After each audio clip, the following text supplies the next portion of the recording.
Roboti zinazotumia akili bandia, yaani AI, zinaendelea kubadilisha sekta mbalimbali nchini China, lakini sasa zina jukumu muhimu la kuokoa maisha, zikiwa na uwezo wa hali ya juu wa usahihi mkubwa ambao ni muhimu hasa katika hali tata za kimatibabu kama vile upasuaji.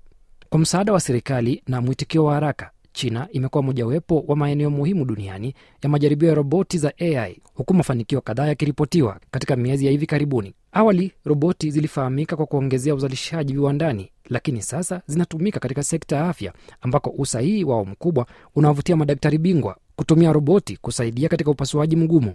Daktari Fan Shisai kutoka hospitali ya chuo kikuu cha tiba ya kusini katika jiji la Guangzhou anasema roboti ya Kichina inaweza kufanya upasuaji mgumu wa mifupa kwa haraka zaidi na kwa usahihi zaidi. Upasuaji uliokuwa ukichukua saa 5 sasa unachukua dakika 30 pekee.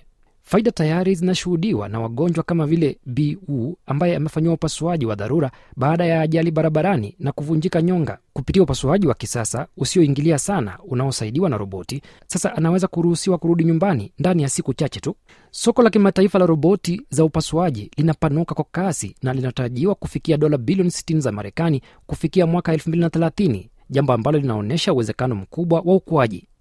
Maendeleo haya ni habari njema kwa sekta ya afya nchini China ambapo mahitaji ya upasuaji ni makubwa. Kwa sasa vituo vya mafunzo vinafundisha madaktari kote kusini mwa China kutumia teknolojia hii mpya. Teknolojia ya roboti sasa inaokoa maisha zaidi kuliko hapo awali na huenda ikatusaidia tusihitaji kwenda hospitali kwa matumizi yake tofauti.